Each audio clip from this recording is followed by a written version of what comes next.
Shalom and welcome to reading the BeritHadasah.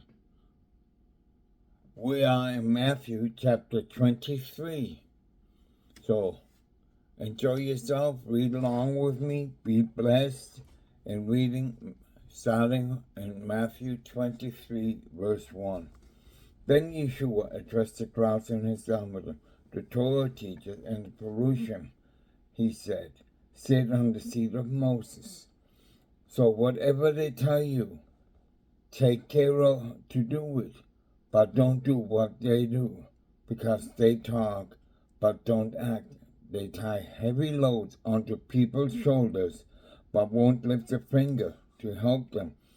Everything they do is done to be seen by others, for they make their tefillin broad and their tzitzits long. They love the place of honor at banquets and the best seats in the synagogue, and they love being greeted deferentially in the marketplace and being called rabbi. But you are not to let yourselves be called rabbi, because you have one rabbi, and you are all of us brothers. Do not call anyone on earth Father, because you have one Father, and he is in heaven. Nor are you to lead yourselves to be called leaders. Nor are you led yourselves to be called leaders, because you have one leader, and he is Messiah. The greatest among you must be a servant, for whoever promotes himself will be humbled, and whoever humbles himself will be promoted. But woe, you hypocrites, Torah teachers and Perushim, for you are shutting the kingdom of heaven in people's faces, neither entering yourselves nor allowing those who wish to enter to do so. Woe to you, hypocritical Torah teachers and Perushim! You go about over land and sea to make one proselyte, and when you succeed, you make him twice as fit as Gehenna as you are. Woe to you, you blind guides! You say, if someone swears by the temple, he is not bound by his oath, but if he swears by the gold in the temple, he is bound. You blind fools! Which is more important, the gold or the temple, which makes the gold holy? And you say, if someone swears by the altar, he is not bound by his oath, but if he swears by the offering on the altar, he is bound. Blind men, which is more important, the sacrifice or the altar, which makes the sacrifice holy? So someone who swears by the altar swears by it and everything on it, and someone who swears by the temple swears by it and the one who lives in it, and someone who swears by heaven swears by God's throne, and the one who sits on it. 23. Woe to you hypocritical Torah teachers and Perushim! You pay your tithes of mint, dill, and cumin, but you have neglected the weightier matters of the Torah: justice, mercy, trust. These are the things you should be attended to, without neglecting the others. Blind guides, straining out a gnat, meanwhile swallowing a camel. Woe to you, hypocritical Torah teachers and Perushim! You clean the outside of the cup and the dish, but the inside they are full of robbery and self-indulgence. Blind Perushim, first clean the inside of the cup, so that the outside may be clean too. Woe to you, hypocritical Torah teachers in Perushim! You are like whitewashed tombs, which look fine on the outside, but inside are full of dead people, bones, and all kinds of rottenness. Likewise, you appear to people from the outside to be good and honest, but inwardly you are full of hypocrisy and far from Torah. 29. Woe to you, hypocritical Torah teachers and Perusian! You build tombs for the prophets and decorate the graves with the tzaddikim. And you say, had we lived when our fathers did, we would never have taken part in killing the prophets. In this you testify against yourself that you are worthy descendants of those who murdered the prophets. Against yourselves that you are worthy descendants of those who murdered the prophets. Go ahead then. Finish what your fathers started. You snakes, sons of snakes, how can you escape being condemned by Gehenna? Therefore I am sending you prophets and sages and Torah teachers. Some of them you will kill. Indeed, you will have them executed on stakes as criminals. Some you will flog in your synagogues and pursue from town to town, and so on. You will fall, the guilty for all the innocent blood that has ever been shed on earth, from the blood of innocent Hevel to the blood of Zechariah ben Berechiah, whom you murdered between the temple and the altar. Yes, I tell you that all this will fall on this generation. 37. Jerusalem, Jerusalem, you kill the prophets. You stone those who are sent to you. How often I wanted to gather your children, just as the hen gathers her chickens under her wings, but you refused. Look, God is abandoning your house to you, leaving it desolate. For I tell you, from now on you will not see me again, until you say, blessed is he who comes in the name of Adonai. 24. As Yeshua left the temple and was going away, his Talmudim came and called his attention to its buildings.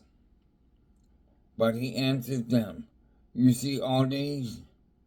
Yes, I'll tell you, they will be totally destroyed. Not a single stone will be left standing. When he was sitting on the Mount of Olives, the Talmudim came to him privately. Tell us, they said, when will these things happen? And what will be the sign that you are coming and that your Olam Hazeh is ending? Yeshua replied, watch out, don't let anyone fool you, for many will come in my name, saying, I am the Messiah, and they will lead many astray. You will hear the noise of wars nearby, and the news of wars far off. See to it that you don't become frightened.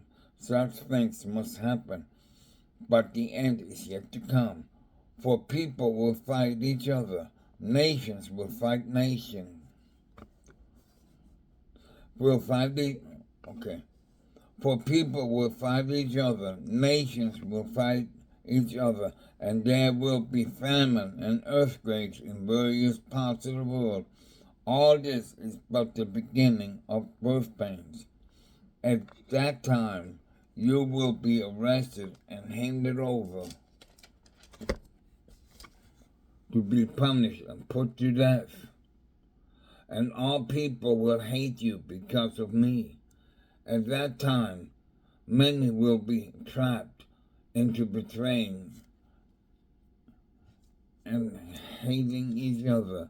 Many false prophets will appear and fool many people, and many people's love will grow cold because of increased distance from Torah. But whoever holds out till the end will be delivered, and the good news about the kingdom will be announced throughout the whole world as a witness to all the nations. It is then that the end will come. Verse 15. So when you see the abominations that cause desolation spoken about through the prophet Daniel standing in the holy place, let the reader understand the illusion that will be the time for those of Yehuda to escape to the hills. If someone is on the roof, he must not go down to gather his belongings from his house. If someone is in the field, he must not turn to go get his coat. What a terrible time it will be for pregnant women and nursing mothers. Pray that you will not have to escape in winter or on the Shabbat, for there will be trouble then, worse than there has ever been from the beginning of the world until now, and there will be nothing like it again. Indeed, if the length of time had not been limited, no one would survive. But for the sake of those who have been chosen, its length will be limited. At the time of, if someone says to you, look, here is the Messiah, or there he is, don't believe him, for there will appear false messiahs and false prophets performing great miracles, amazing things, so as to fool even the chosen, if possible. There I have told you in advance. So if people say to you, listen, he's out in the desert, don't go. Look, he's hidden away in the secret room. Don't believe it. For the Son of Man does come. It will be like lightning that flashes out of the east and fills the sky to the western horizon. But immediately following the trouble of those times, the sun will be dark, the moon will stop shining, the stars will fall from heaven, and the powers in heaven will be shaken. Then the Son of Man will appear in the sky. All the tribes of the land will mourn, and they will see the Son of Man on the clouds of heaven with tremendous power and glory. He will send out his angels with a great shofar, and they will gather together the chosen people from the four winds, from one end of heaven to the other. Now let the fig tree teach you its lesson. When the branches begin to sprout and leaves appear, you know the summer is approaching. In the same way, when you see all these things, you are to know that the time is near, right at the door. Yes, I'll tell you that this people will certainly not pass away before all these things happen. Heaven and earth will pass away, but my words will never pass away.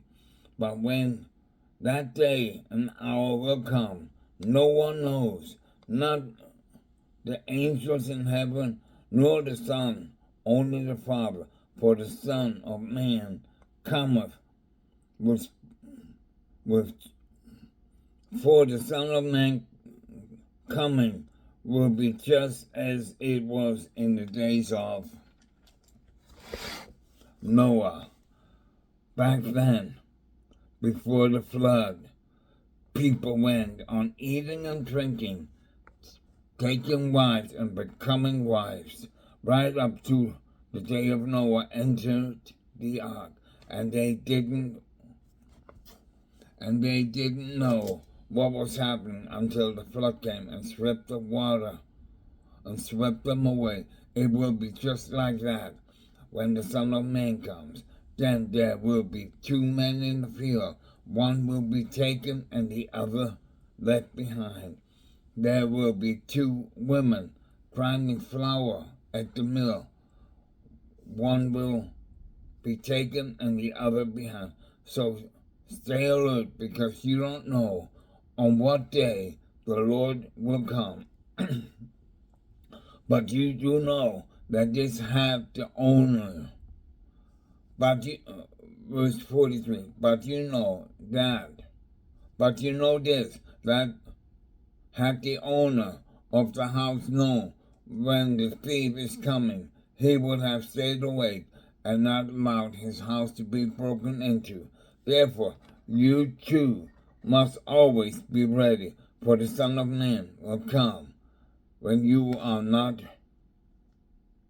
expecting him. Who is the faithful and sensible servant whose master puts him in charge of the household staff to give them their food at the proper time? It will go well with the servant if he is found doing his job when his master comes. Yes, I'll tell you that he will put him in charge of all he owns. But if that servant is wicked and says to himself, my master's taken his time, and he started beating up his fellow servants and spends his time eating and drinking with drunkards, then his master will come on the day the servant does not expect, at a time he doesn't know, and he will cut him in two and put him with the Hippocrates, where people will wail and grind their teeth. This concludes the reading of Matthew, and come back next week to pick up where we left off in chapter 25. May Yah shine his light onto your path. May he lead you into his truth and righteousness and fill you with his shalom. In Yeshua's name, amen. Until next week, with the reading of the BeritHadasah, I bid you shalom.